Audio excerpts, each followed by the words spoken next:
Um, yeah, I wanted to do art all along. I did it when I was young, but then at school they steered me towards the science side. So I didn't do any for a long time. And then I came back to art after I'd had my children. And I went to Warwickshire College in Rugby and did a foundation course, which was absolutely brilliant. It was a 2-year course, part-time, and it was absolutely fantastic. We were very lucky because we had 2 years to do it. Later, people only had 1 year to do it. So I specialised in textiles on there. And then afterwards, I looked around to see if I wanted to do a degree, but I didn't really see anything that I could travel to easily. So I decided to stay local, and the college put on various ceramic courses. So I went on to ceramics, which again was really good. I did a 2-year course there, and that really set me up. I For textiles and ceramics and painting, I'm always interested in texture, colour, design, pattern. So I could do all of these on either textiles or clay. And I actually did lino printing onto clay quite a while. So I was getting the impression of the lino as well as printing it at the same time. So that's my background really. And I did ceramics for 20 years until I had a bad shoulder and couldn't do it anymore. So then I went back to mixed media, and I'm finding I'm loving that so much I haven't actually gone back to the ceramics.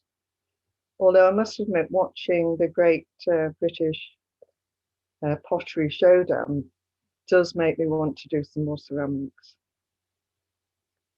Anyway, here I'm adding, on the left, adding some warm colours, just a few, and on the right, lots of drips with inks and acrylic inks and water and some sweeps of white paint which picked up the blue ink. Next day, I'm adding some collage on the left, and on the right, I decided I wanted a transparent colour so that I could see what was underneath. So just some magenta using masks and stencils, which I always cut myself.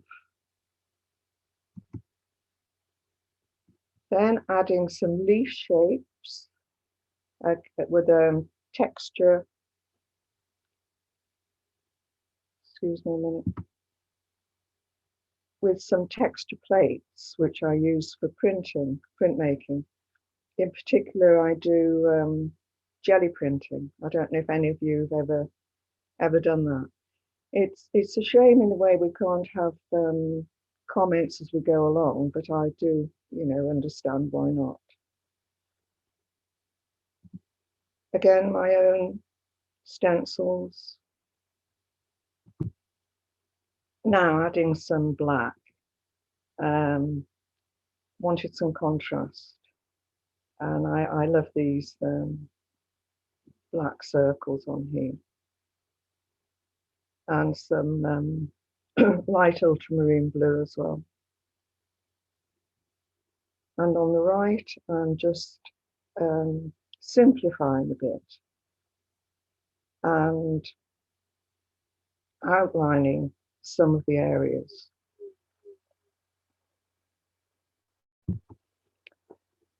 Now I wanted to add some colour back in, so added, there's probably some white under there first, and then the orange and the black lines.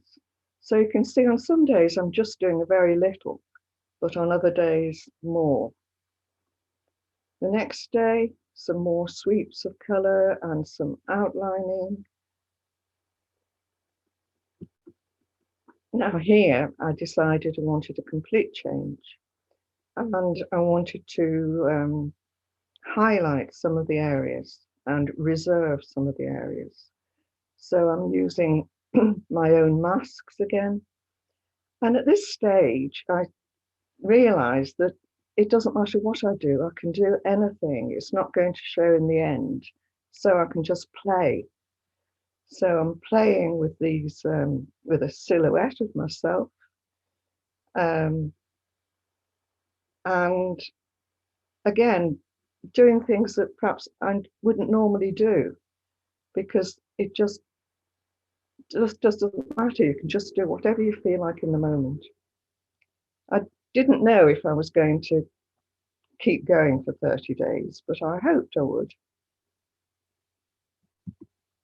Oh, the first 12 days. Here we go.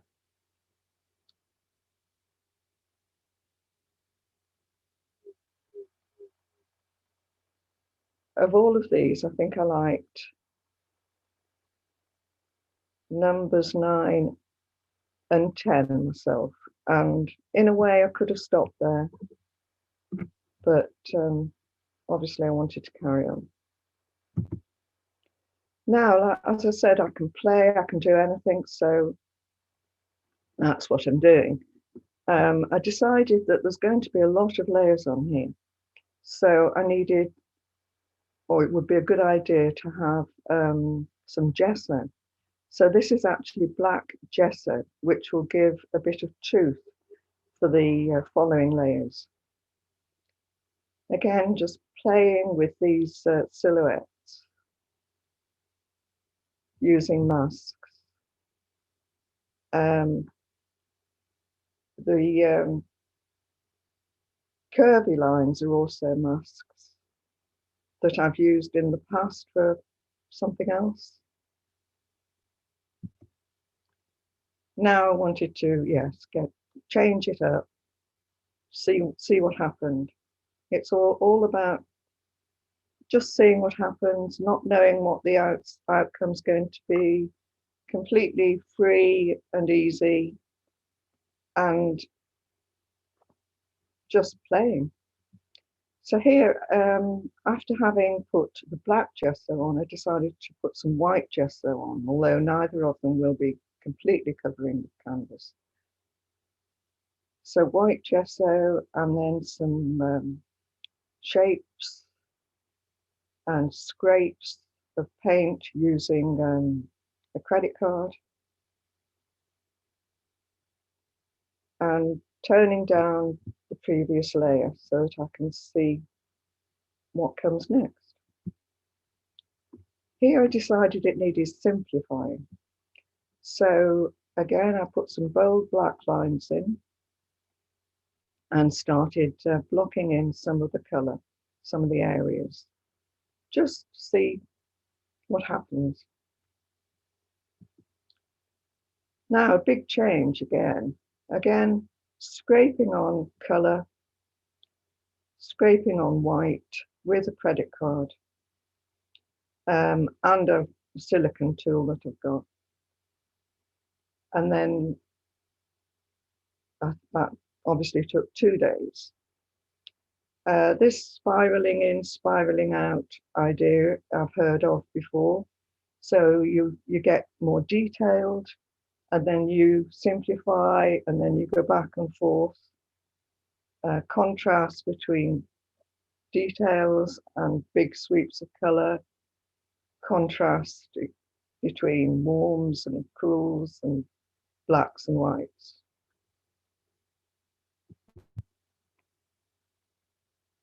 Day 20 already. And again, using some masks. I did not know what was going to happen here. I had absolutely no idea. I just used some masks with a palette knife and just to see what it would do.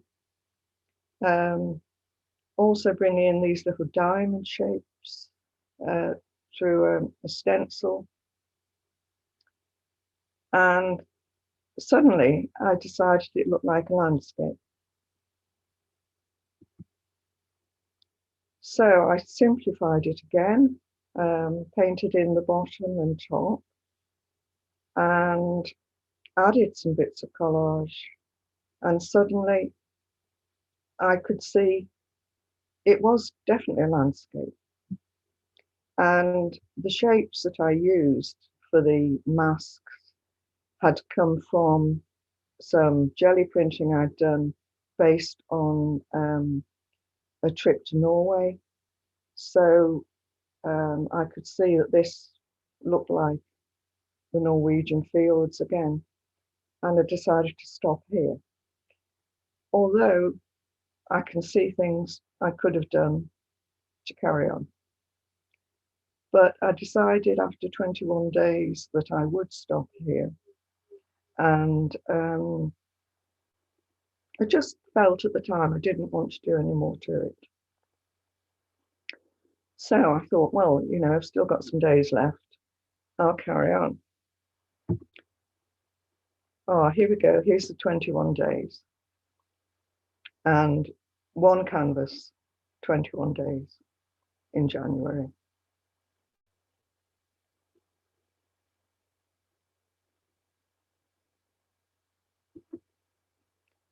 So I decided I wanted a canvas the same size, and the only one I had, it's 50 centimeters squared, was this one on the left, which I'd done for an exhibition in Rugby. And I decided I'd paint over it. So I wanted to try and get it to a similar stage to the previous one so that I could carry on from there. So again, using the masks and a palette knife and a scraper, I just started adding colour just to see where it went.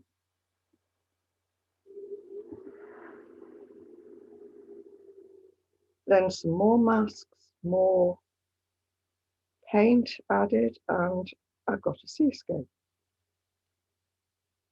Yes, I turned it upside down, and sometimes I do that and just turn the canvas around and see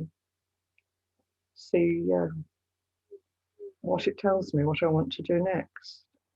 This is all about intuitive art, intuitive painting, where one mark, one move leads to the next, and you've no idea of the outcome at all.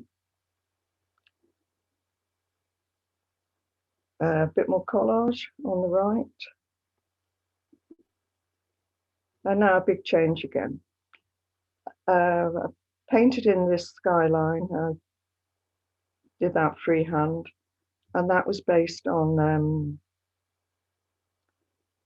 the view from a flat we had in Norfolk one year.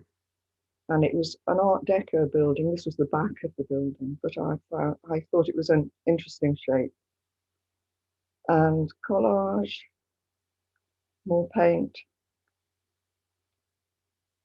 Still playing, just playing, no idea what's going to happen next.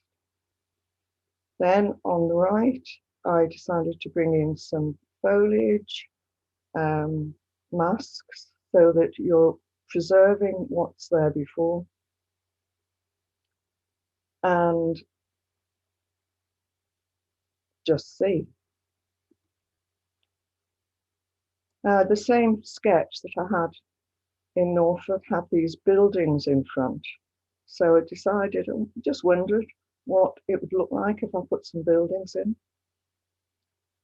So just a few lines to give the impression of buildings. Then some more foliage at the bottom. I think that was stencils this time, so that I was bringing in some light colours at the bottom. And then, again, not knowing where I was going, but I just wanted to go over the black lines, have some lost and found edges, and some more light and white in the painting. I did some drips around some of the buildings. which did come right down to the bottom, but I decided I didn't like that, so I wiped those out. Took a photo, looked at it, and decided, well, I like it. Maybe it's finished. So I thought I'll just wait a few days and see what I think.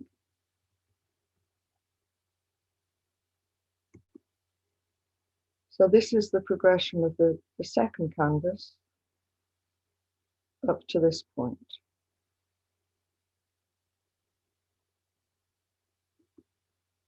And these are the two side by side. As I say, I had absolutely no idea what I was going to do, how they were going to end up. And I was pleasantly surprised.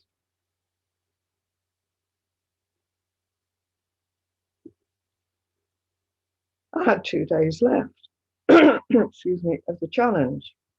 So I looked around for some more canvases, and I have these two small ones, 30 centimetres squared. So I started going over those with paint and collage.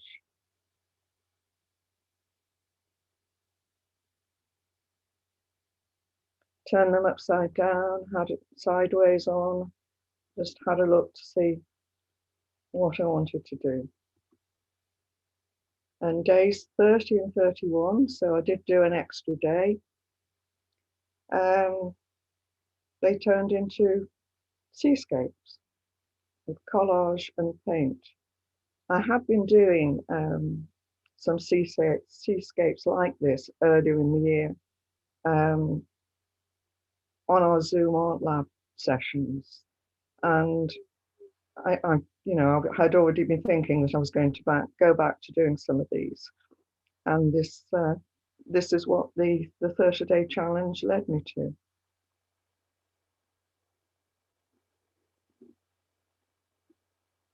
So in a way, it's brought me full circle back to what I was doing earlier in the year. And that's it really. And these are my where you can find me.